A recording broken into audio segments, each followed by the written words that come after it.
Slowly but surely, the snorting engines forced the freight cars up the hill. But James was losing steam. "I can't do it! I can't do it!" "Leave it to me!" shouted Douglas. The conductor was anxious.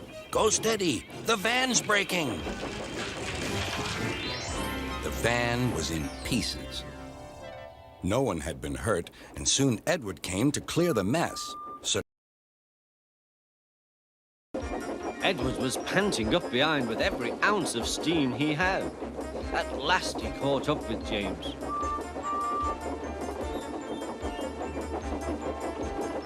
"Steady, Edward," called his driver. The inspector stood on Edward's front, holding a noose of rope in the crook of the shunter's pole. He was trying to slip it over James's buffer. The engine swayed and lurched. "At last! Got him!" he shouted. He pulled the noose tight. Gently braking, Edward's driver checked the engine's speed, and James's fireman scrambled across and took control.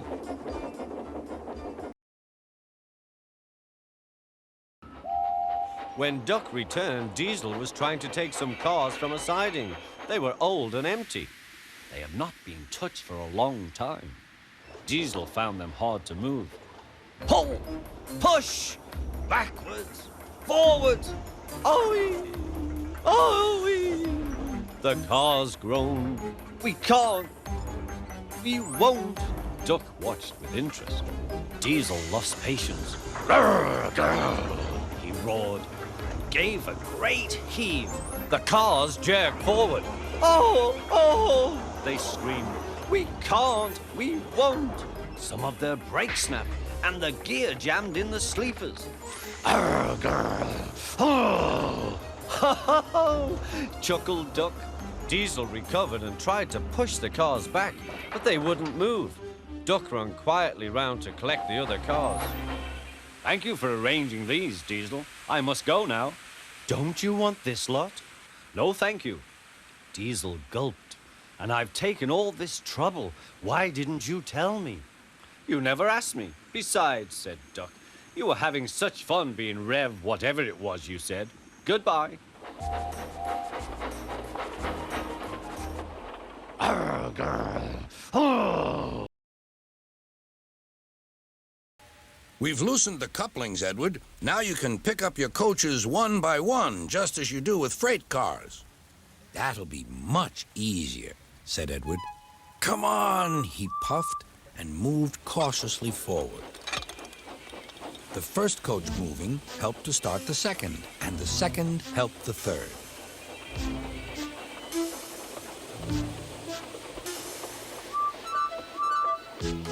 I've done it! I've done it! Puffed Edward. Steady, boy, warned his driver. Well done, boy! You've got them! You've got them! And he listened happily to Edward's steady beat as he forged slowly but surely ahead. At last, battered, weary, but unbeaten, Edward steamed in. Henry was waiting for the visitors with the special train. Beep, beep.